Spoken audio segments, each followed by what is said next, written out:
In 1955, someone took a photograph of three brothers standing in front of their family's farmhouse. John, David, and Michael Miller smiled at the camera like any other family would. It was a simple black and white photo that captured a moment in time. But this photograph holds a secret so dark and impossible that it defies everything we know about human life. The middle brother, David, who was 18 years old when this photo was taken, would never age another day. While his brothers grew old and eventually died, David remained frozen at 18, trapped in a nightmare that lasted for decades.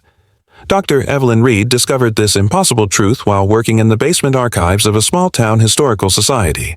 She was a digital archivist who spent her days scanning old photographs and documents to preserve them for future generations. The Miller family collection had been donated after the last family member passed away, and it seemed like just another routine project. Box after box of yellowing photographs, letters, and newspaper clippings waited to be cataloged. But as Evelyn would soon learn, some secrets are meant to stay buried. How could a man remain frozen in time while everyone around him aged and died? The answer wasn't in some fantasy novel or science fiction movie. It was hidden in a dusty collection of family memories, waiting for someone to piece together a terrifying truth that one family spent their entire lives trying to hide. Evelyn started with the oldest photographs first. The 1955 picture of the three brothers was charming in its simplicity. John, the eldest at 22, stood tall and proud. David, 18, had a bright smile and dark hair. Michael, the youngest at 16, looked eager and full of life. She scanned the photo, labeled it, and moved on to the next item in the collection. Hours passed as she worked through decades of family history. Birthday parties, weddings, holidays, and ordinary moments all passed through her scanner. Then she found another group photo from 1985.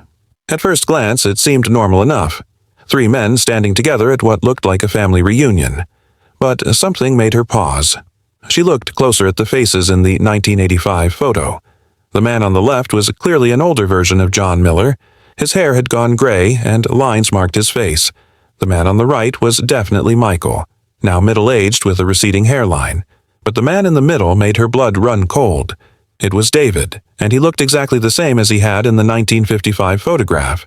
Not similar or well-preserved for his age, identical, the same smooth skin, the same dark hair, the same 18-year-old face. Evelyn's first thought was that she must be mistaken. Perhaps this was David's son, or maybe the photos were mislabeled. She pulled up both images on her computer screen and compared them side by side. Every detail matched perfectly. The shape of his jaw, the curve of his smile, even a small scar above his left eyebrow. It was the same person, unchanged after 30 years. Her professional curiosity quickly turned into something more intense. Evelyn began sorting through the entire collection with new purpose, arranging photographs by date and studying each one carefully. She found David in pictures from 1960, 1965, 1970, and beyond. In every single photograph, John and Michael aged naturally while David remained 18. By the 1990s, John and Michael looked like elderly men standing next to their perpetually young brother. The contrast was disturbing. David's unchanging face began to feel wrong, like something that shouldn't exist in the natural world. Evelyn knew she needed more information. She started with public records, searching online databases for birth certificates and census data. John Miller was born in 1933, David in 1937, and Michael in 1939. According to official records, all three brothers had lived in the same small town for most of their lives. She found their school records, including yearbook photos that confirmed their identities. She even located John and Michael's death certificates. John had died in 2001 at age 68, and Michael had passed away in 2005 at 66.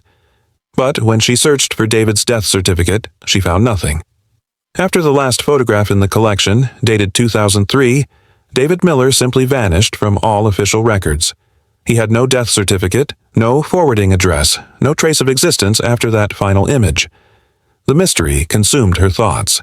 How was this possible? Why had no one noticed or reported this impossible situation?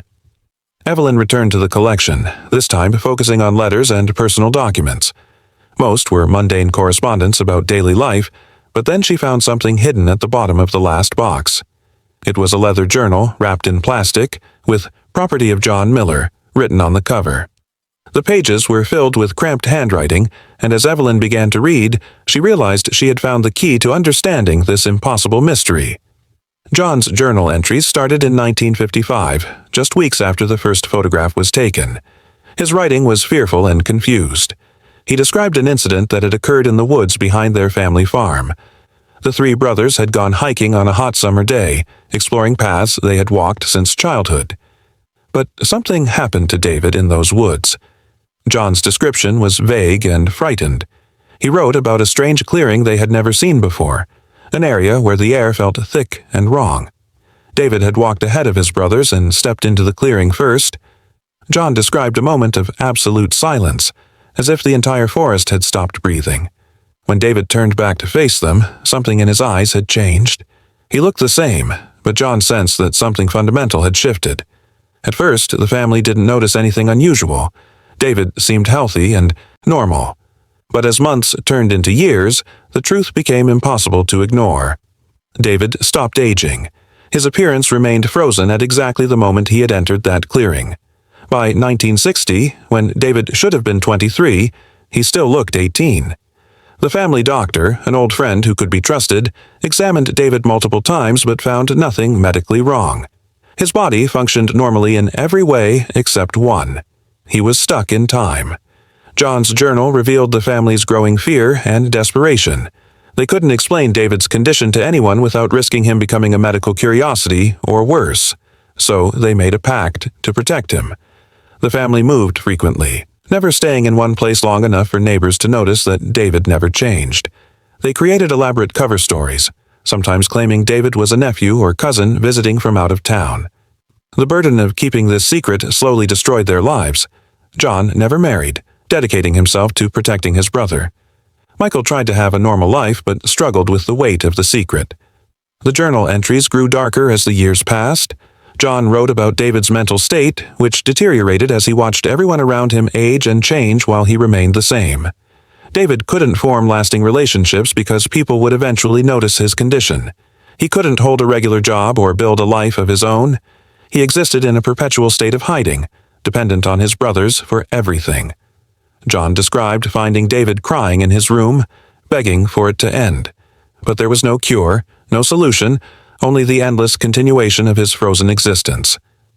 Evelyn found a separate packet of letters tied with string, marked David's words in John's handwriting. These were letters David had written but never sent, addressed to people he had known and lost over the years. The letters revealed the true horror of his condition from his own perspective. David wrote about watching his brothers age day by day while he remained unchanged. He described the pain of attending his parents' funerals, knowing he would outlive everyone he had ever loved. He wrote about the crushing weight of memories that never faded, forcing him to relive every moment of loss with perfect clarity. One letter, dated 1995, was particularly haunting. David wrote about feeling like a ghost haunting his own life. He couldn't truly live, but he couldn't die either. He existed in a space between life and death, conscious but not truly alive. He described looking in mirrors and seeing the same young face staring back, a face that had become a prison. He wrote about envying his aging brothers, wishing he could experience the natural progression of life that everyone else took for granted. The accumulation of decades without change had driven him to the edge of madness. Following clues in John's journal, Evelyn decided to visit the old Miller family farm. The property had been abandoned for years, sitting empty since Michael's death. She drove out on a gray October afternoon, finding the farmhouse exactly where the journal described. The building was falling apart, with broken windows and a sagging roof. The woods behind the property looked dark and unwelcoming. Evelyn walked the overgrown path that the brothers had taken that day in 1955, using John's detailed descriptions as a guide. She found the clearing exactly where John had described it. Even now, decades later, there was something unsettling about the space. The trees formed an almost perfect circle around an area of bare earth where nothing grew. The air felt heavy and still, just as John had written. At the edge of the clearing, partially buried under fallen leaves, Evelyn found a small metal box. Inside was another journal, this one belonging to David himself. David's journal contained his final entries, written sometime in 2003. His handwriting was shaky, and his words were filled with despair. He wrote about the unbearable loneliness of his existence. John had died 2 years earlier, and Michael was dying. Soon, David would be completely alone with no one left who knew his secret. He couldn't bear the thought of starting over again, creating new lives for new people, watching them age and die while he remained 18 forever. The final entry was brief but definitive. David had made a decision. He would walk back into the clearing where it had all begun. He didn't know what would happen, but anything was better than continuing his endless existence. The journal ended there. Evelyn stood in the clearing, holding David's journal, and understood the full weight of what she had discovered. This wasn't a medical miracle or a scientific breakthrough. It was a tragedy that had destroyed an entire family. 3 brothers who had loved each other had been torn apart by an impossible curse that none of them could understand or escape. The Millers had spent their entire lives protecting David's secret, sacrificing their own happiness to shield him from a world that would have turned him into a specimen or a freak show attraction. She realized that she faced the same choice the Miller family had faced. She could reveal this discovery to the world, share the photographs and journals that proved the impossible. Scientific institutions would be fascinated. The media would turn it into a sensation. But what purpose would that serve? The Miller brothers were gone. Their secret had died with them, and perhaps that was how it should remain. Some mysteries aren't meant to be solved. Some secrets are better left buried. Evelyn carefully returned everything to the boxes. She completed her archival work, scanning and cataloging the collection as if nothing unusual had been found. She labeled the photos with standard descriptions and filed the journals with the other family documents. But she made a private decision. She would mark the collection as restricted, requiring special permission for access. She would become the guardian of the Miller family secret, just as John and Michael had been guardians for David. Back in her office, Evelyn often thought about that photograph from 1955. 3 young brothers standing together, smiling at a camera, unaware that their lives were about to change forever. She wondered how many other family photographs held impossible secrets. How many other families had protected loved ones from a world that wouldn't understand? Every old photograph tells a story, but not all stories are meant to be told. Some truths are too strange, too painful, too impossible for the world to accept. The Miller brothers' story remains hidden in the archives, a mystery wrapped in an ordinary family photograph. David Miller, the boy who never aged, exists now only in those images, forever 18, forever trapped in time. His brothers, who aged and died as nature intended, took their secret to their graves. And somewhere, perhaps, David finally found the escape he had sought for so long. Whether he walked back into that clearing and found release, or whether he still wanders somewhere, forever young and forever alone, we will never know. This is the story of the Miller brothers, a tale that began with a simple photograph and ended with a secret too impossible to share. It reminds us that time is both a gift and a burden, that growing old is both a curse and a blessing. We fear aging, but the Miller brothers learned that never aging is far worse. To be frozen in time is not to be preserved, but to be trapped, watching the world move forward while you remain still. So the next time you look at an old family photograph, remember the Miller brothers.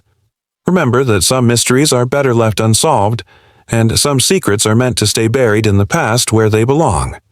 If you enjoyed this video, don't forget to hit that like button, and if you haven't already, make sure to subscribe for more stories that history tried to bury. We'd love to hear your thoughts, so drop a comment below and tell us where you're from and what time it is.